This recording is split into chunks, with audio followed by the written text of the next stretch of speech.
ज्यादा नहीं कहूँगा, 2 लाइन गुरु जी के श्रद्धांजलि गीत में। सरस्वती माता की वंदना।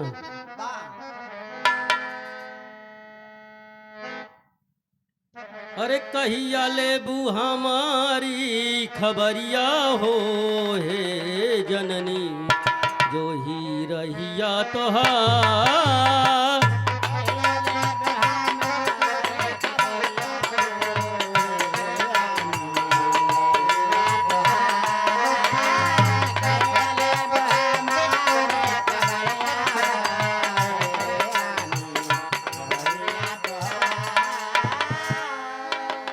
ऊंचे पहाड़वा पे तोहरा बसेरा,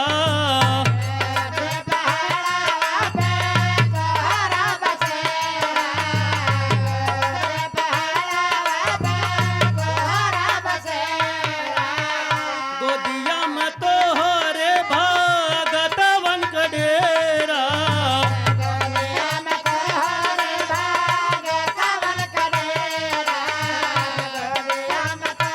क्या बात है, बहुत सही।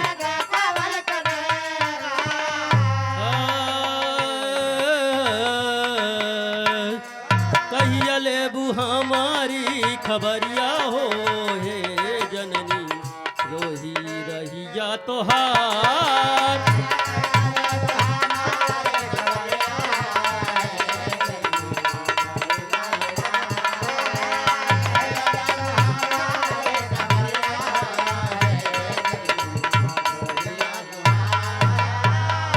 नाही धूप दीप नाही नारियल किनारिया,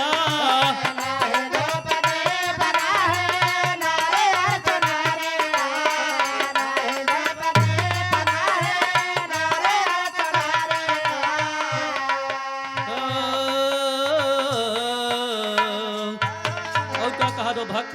अरे कहिया लेबू हमारी खबरिया हो हे जननी, जो ही रहिया तोहार।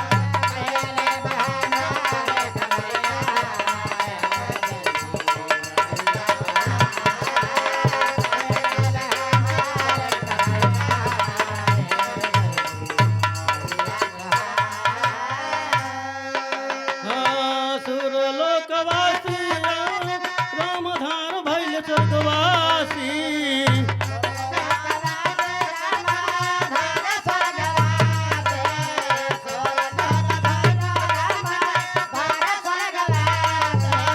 हाँ, बबलू जो है तोहारी रहिया हो हे जननी, कहिया लेबू खबरिया हमार।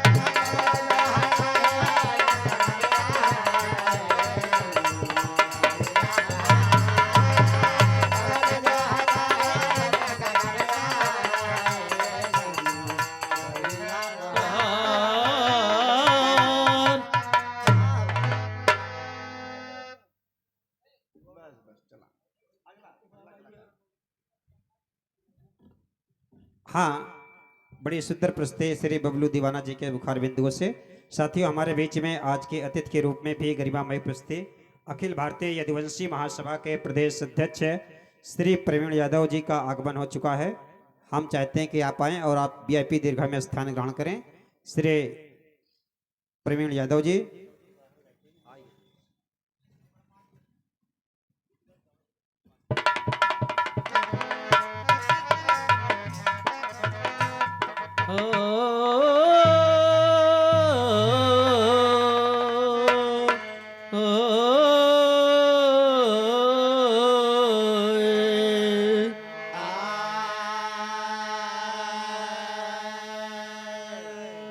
कहना बा गुरु जी श्रद्धांजलि गीत, ज्यादा नहीं 2 लाइन गाओ बस। कैसे मास्टर। अमर रहे हैदर बिरनवा, जहनवा में नाम करी गए।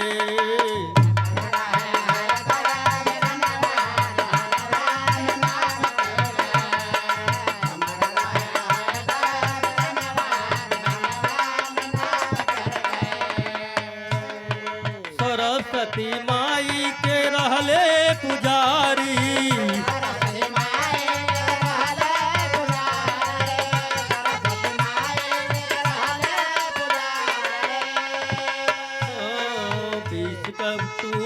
रहल दिनवा 20 अक्टूबर रहल दिनवा अमर रहे हैदर बिरनवा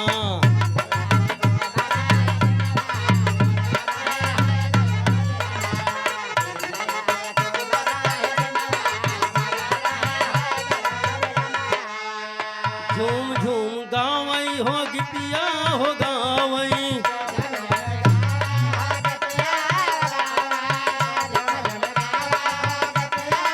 अमर रहे हैदर बिरनवा जहनवा में नाम करी गए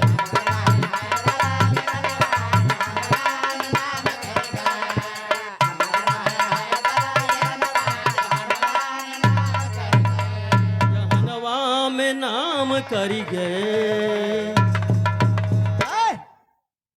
हाँ, हमारे बीच में आज के इस श्रद्धांजलि समारोह में बड़ी गरिमामय उपस्थित अखिल भारतीय यदुवंशी महासभा के प्रदेश अध्यक्ष श्री प्रेमण यादव जी की गरिमामय उपस्थिति